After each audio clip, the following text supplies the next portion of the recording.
Hello and welcome to First Chapter Fridays with Miss Valine, your Cesar Chavez Middle School librarian, bringing you today for your First Chapter Friday, a book by Gordon Korman. If you haven't found Gordon Korman yet, you need to go and check out his books. We have a ton of them on the shelf.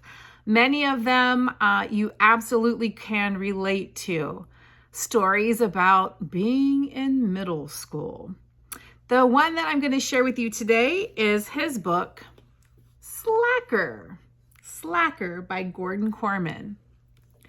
Gamer on, it says. Cameron Boxer is very happy to spend his life avoiding homework, hanging out with friends, and gaming for hours in his basement. It's not too hard for him to get away with it until he gets so caught up in one game that he almost lets his house burn down around him. Oops. It's time for some serious damage control. So Cameron and his friends invent a fake school club that will make it seem like they're doing good deeds instead of slacking off. The problem? Some kids think the club is real, and Cameron is stuck being president. Soon, Cameron is part of a mission to save a beaver named Elvis from certain extinction. Along the way, he makes some new friends and some powerful new enemies. The guy who never cared about anything is now at the center of everything, and it's going to take all his slacker skills to win this round. Chapter 1. Cameron Boxer. It was ill. Ill being a good thing for it to be. The basement was dim, the couch was soft and comfortable, perfectly molded to the contours of my butt and the thousands of hours I'd spent on it. And the aliens coming out of the smoldering wreckage of the mothership were dazed and slow, ripe for the blasting. It was a moment to savor, but there was no time for savoring. The controller was an extension of my hands, and I took aim and fired. My friends Pavel and Chuck had my back, and also this guy Borge, who was in Malmö, Sweden. Their voices rang out through my headset. We were a tight-knit team, even though Pavel was playing from 3 doors down, Chuck from 2 blocks over, and Borge at a distance of 5,000 miles. The aliens were shouting too, but they didn't seem to be as organized as we were, and definitely not as dedicated. I heard another voice, my mother's, coming from upstairs. I ignored it. Nothing that happened on Earth could be important right now. The basement lights began to flash on and off. Now that annoyed me. With great effort, I had created a cave-like atmosphere ideal for gaming. And here was Mom, standing outside the cave, flickering a switch and ruining my concentration. "What?" I hollered, my fingers tapping the Y control, which created a steady pulse of omega radiation that the extraterrestrials were especially sensitive to. Another thing my mother didn't understand. What was not a real question. What meant I'm busy, or do not disturb, or even go shout at someone who isn't involved in life and death struggle and 7-foot insects. She said something about having to go out, ZT in the oven in 10 minutes. What I heard was blah, blah, blah, blah, blah, blah, blah, blah, blah, blah. Seriously, if she was going to be back in 10 minutes, why did I have to know about that at all? I had an alien hit squad on my tail. I focused on the screen, trying to peer through the burning extraterrestrial atmosphere. Suddenly, a voice eerily like Darth Vader's announced, "Cover me while I plant the heavy neutron seed." Chuck was the first to panic. "Cam, did you hear that? It's him!" "Yeah, but which one is he?" Pavel added desperately. Borge babbling excitedly, but when he got too amped up, he switched to Swedish, which he wasn't much help. I stared at the hideous aliens on the screen with their armored insectoid bodies, undulating antennae, and cold hooded eyes.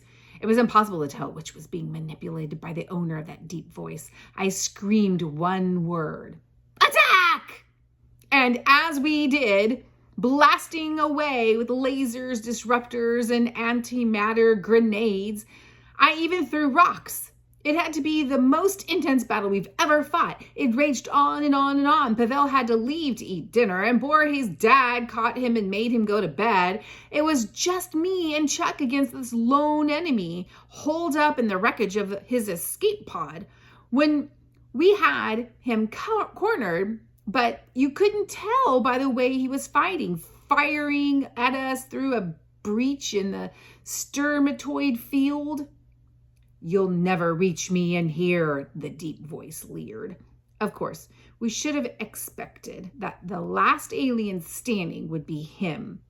The gamer with the Darth Vader voice synthesizer had been stalking me online for months, foiling my Normandy invasions, sacking my quarterbacks, forcing my chariots out of Circus Maximus, and battering me with steel chairs in extreme wrestling matches. I didn't even know this guy's name. Not his real one, anyway. He went by the gamer tag Evil McKill People of Toronto, Canada. My arch nemesis. "What are we going to do, Cam?" Chuck was losing his nerve. "We can't blast through Stratonium.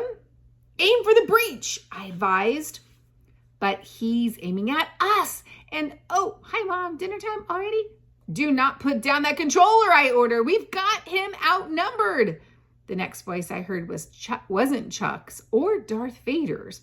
It seemed to be coming from outside. What was it saying? I raised the headphones from my ears. "This is Sycamore Fire Department. Is there anybody in the house?" Well, that had to be the stupidest question ever asked. Of course I was in the house. Why did the fire department want to know that?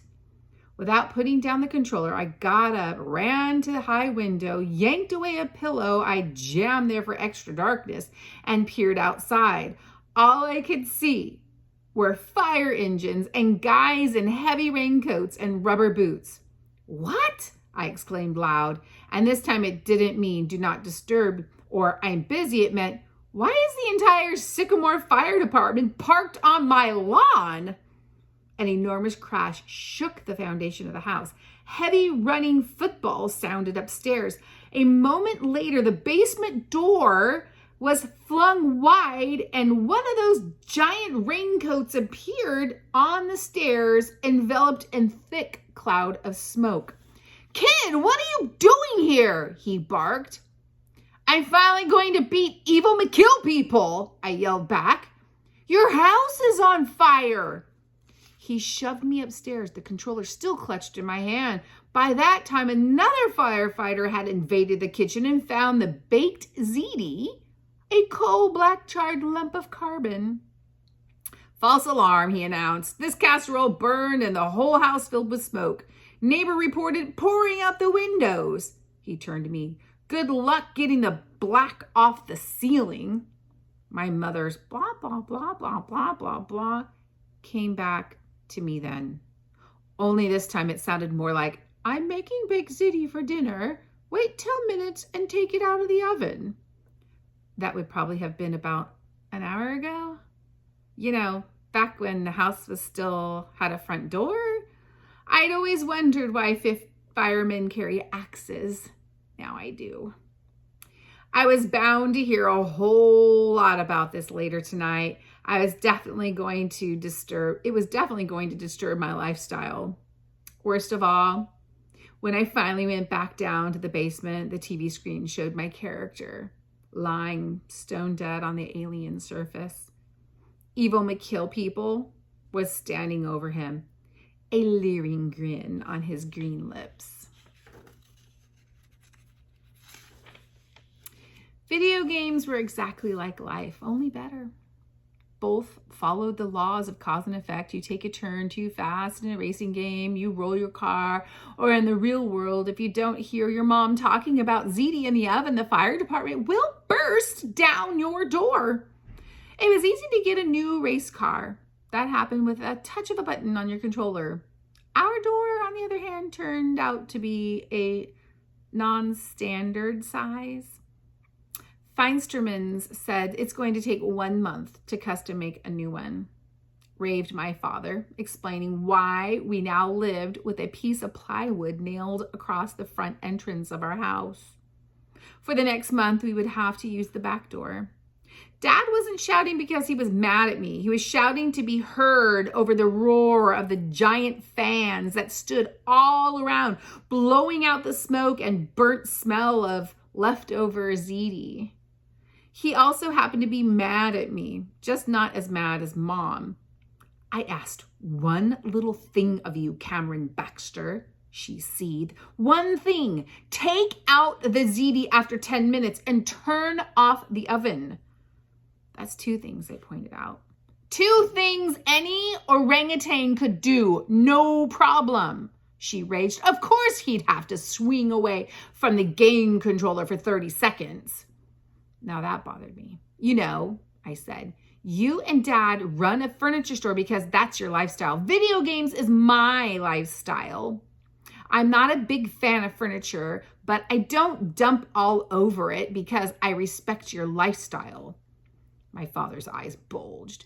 That lifestyle puts food on the table and clothes on your back, and it pays for things like video games and the electricity to run them.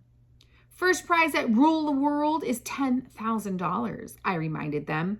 That was the East Coast Gaming Championship coming up in November. Pavel, Chuck, and I were in training, although I hadn't decided yet which of those guys to take with me on the wing as the wingman.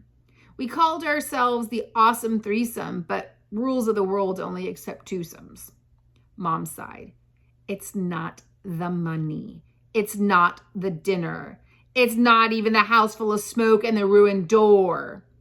It's a little bit about the door, Dad corrected her, and it's a little bit more if our insurance premiums go up because of this. Mom ignored him. Look at yourself, Cam. You're pale as a ghost. You look like you've just got out of prison. The best thing I can say about your grades is that you're not failing. You never played a sport.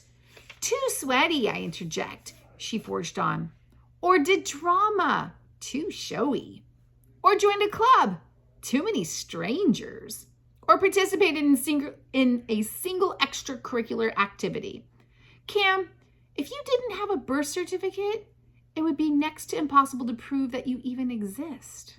Your only interest is video games. She said that like it was a bad thing. I was proud of my lifestyle. I saw this guy on TV once who said the key to happiness was to find what you love to do and do it.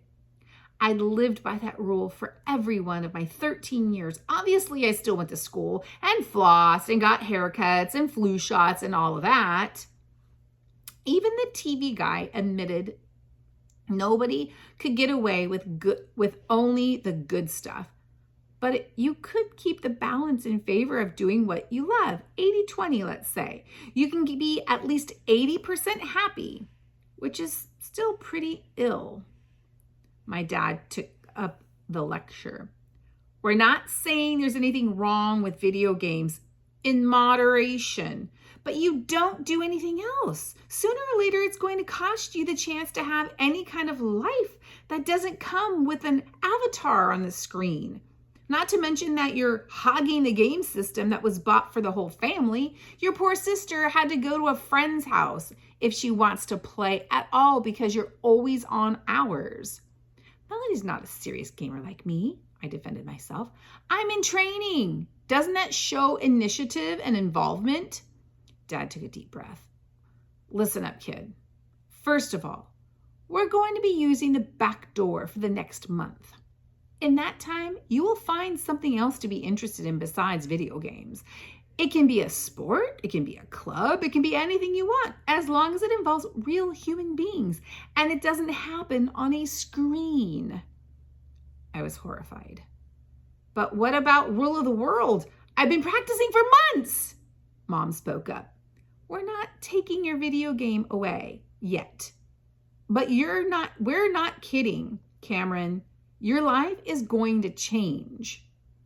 Is it ziti? I demanded. It's the ziti, right? When I win the contest, I'll buy you $10,000 worth of ziti.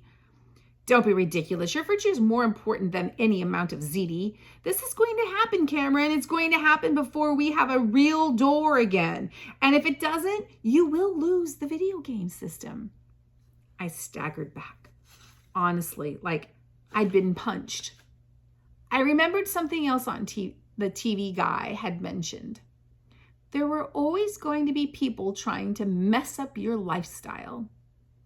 I'd been on guard for those people my entire life, but I never dreamed they'd turn out to be my own parents.